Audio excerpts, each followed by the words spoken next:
अस्सलाम वालेकुम दोस्तों, मैं हूं सुभान। उम्मीद है कि आप सब खैरियत से होंगे। अगर आप पपाया काश्त करते हैं या पपाया काश्त करने के बारे में सोच रहे हैं या आपने काश्त करके नुकसान उठा के बैठे हुए हैं, तो आज ये वीडियो आपके लिए। क्योंकि आज पूरे डिटेल से पपाया के बारे में बात करेंगे और ये बातें किताबी बातें नहीं होंगी। ये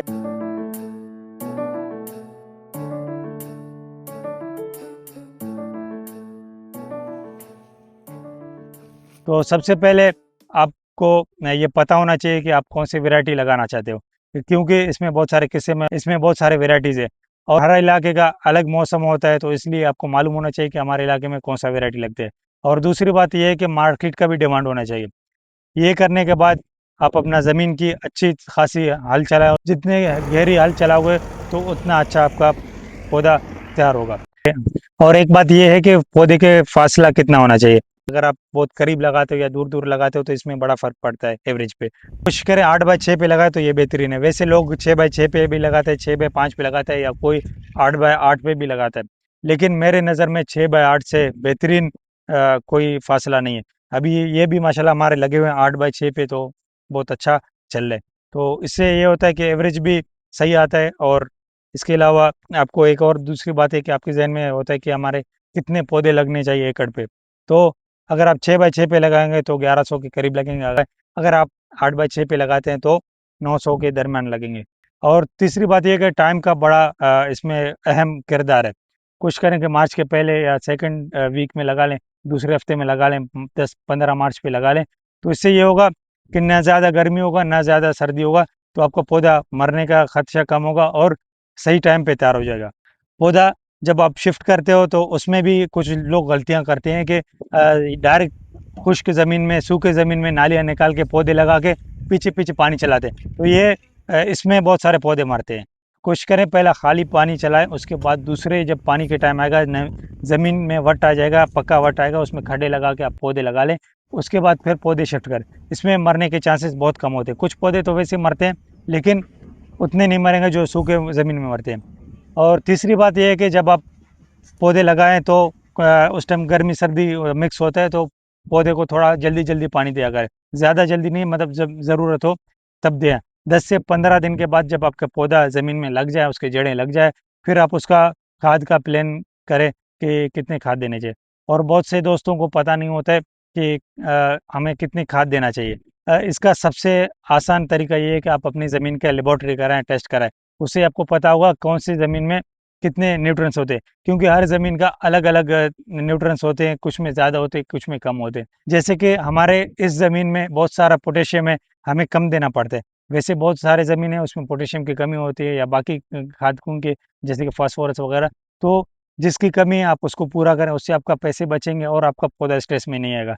जैसे कि कुछ ज़मीन ऐसे होते हैं उसमें फास्फोरस ज़्यादा होते हैं, आप अगर उसको ज़्यादा फास्फोरस डीएपी दोगे तो ज़मीन में कलर आ जाएगी, ज़मीन शोर वाली बन जाएगी, तो आपके पौधे मरेंगे या एवरेज नहीं आएगा।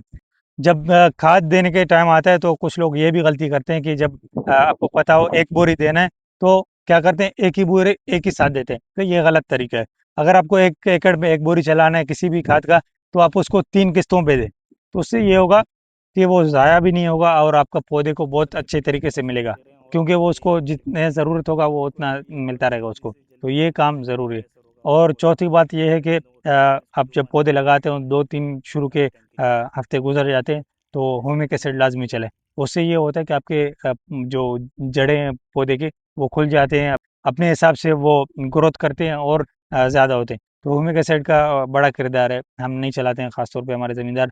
और जब हमारे ये लगते हैं तो गोडी का भी ख़ास ख्याल रखें, क्योंकि कुछ किसान होते हैं हमारे ये जड़ी बूटियाँ नहीं निकालते और गोडी फसल को करते नहीं है शुरू के, क्योंकि शुरू के जो 3-4 गोडियाँ बहुत ज़रूरी है, उसमें ज़मीन गर्माइश करती है। तो कोड़ी करेंगे तो उसकी जो ज़मीन की गर्माइश है वो ख़त्म होगा, गैस है वो ख़त्म होगा, वो आपको पौधा मरने नहीं देगा। तो ये चीज़ें करें।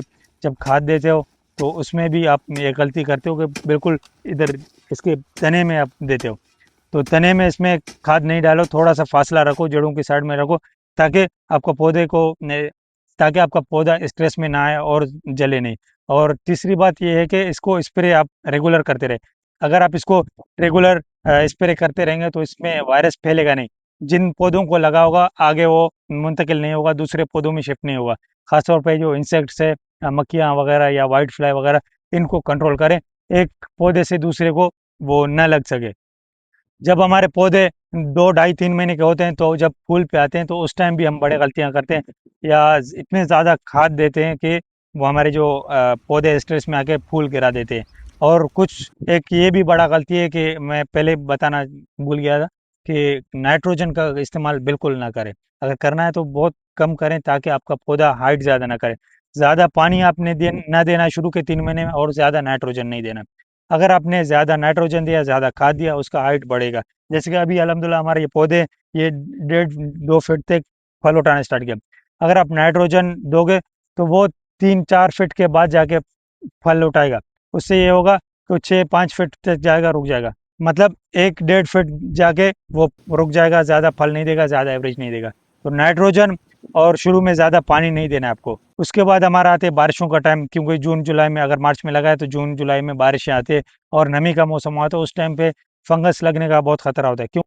इसका जो तना है, इसको फंगस बहुत ज़्यादा जल्दी लगती है, इसकी जड़ों में फंगस लगती है। तो कोशिश करें कि उसको फंजीसाइड चलाते रहें। और इसके अलावा आप इसमें सल्फ़र भी यूज़ किया करें। हमारे किसान तो यूज़ ही नहीं करते हैं सल्फ़र वगैरह, सिर्फ़ डीएपी, यूरिया यूज़ करते हैं, इसके अलावा कुछ भी नहीं करते। तो आप सारे मुकम्मल खादें इस्तेमाल करोगे, तो इंशाल्लाह आपका फसल बहुत अच्छा एवरेज देगा। तो आप इसमें वैसे भी सल्फ़र डाला करें, क्यों, वैसे भी पौधे की ज़रूरत है, और उसके अलावा फंजीसाइड का भी काम करता है। कॉपर हो गया या सल्फर हो गया, और आप इसमें फंजीसाइड भी फ्लड करते रहें पानी के साथ। और तो आप स्प्रे भी कर दें खादों के, खासतौर पे मैग्नीशियम, कैल्शियम, और इसके अलावा बोरान का।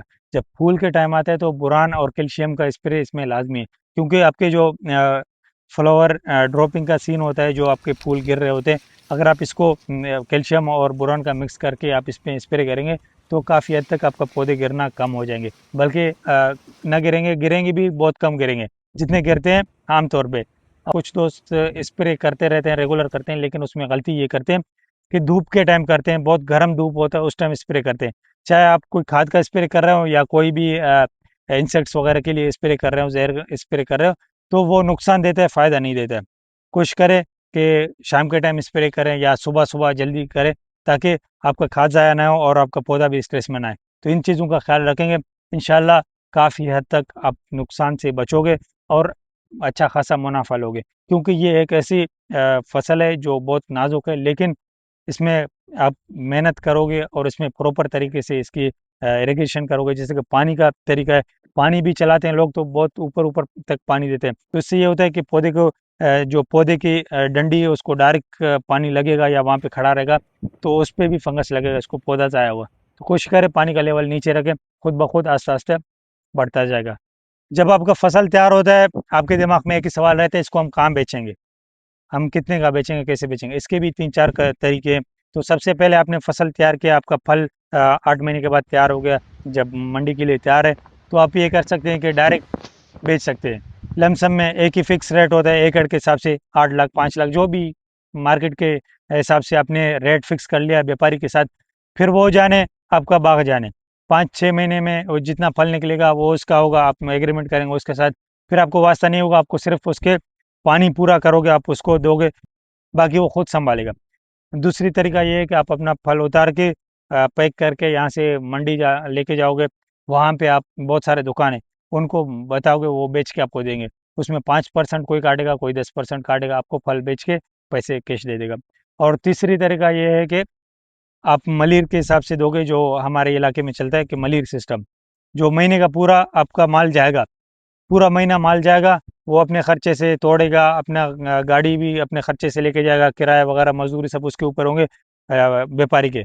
जब महीना कंप्लीट होगा, तो एक दरमियाना रेट निकालेंगे, एवरेज रेट, जो व्यापारी को भी नुकसान ना हो और ज़मींदार को भी नुकसान ना हो। एक बीच का रेट निकाल के, फिर आपको पूरा महीने का उस हिसाब से पैसे मिलेंगे।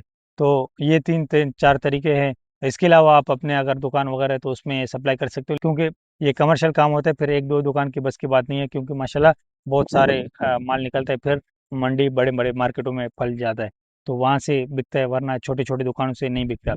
और उम्मीद करता हूँ कि आप समझ गए होंगे कि मैं क्या कहना चाह रहा था, क्या समझाना चाह रहा था आपको।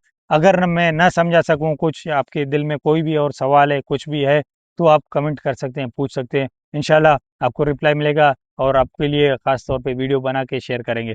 हम सिर्फ वीडियो इसलिए बनाते हैं कि आप नुकसान से बचें। बाकी ये वीडियो देखने के बाद अगर आपको अच्छी लगी तो हमारा यूट्यूब चैनल सुभान एग्री व्लॉग्स के नाम से है, इसको ज़रूर फॉलो करें मज़ीद वीडियोज़ के लिए, ताकि आपको हर क्रॉप के बारे में डिटेल से वीडियो मिले और वो हम खुद किए हों, जो हमें तजुर्बा हो, उसके बारे में बात करेंगे, आपको समझाएँगे और इंशाल्लाह आपको बहुत फ़ायदा होगा। शुक्रिया।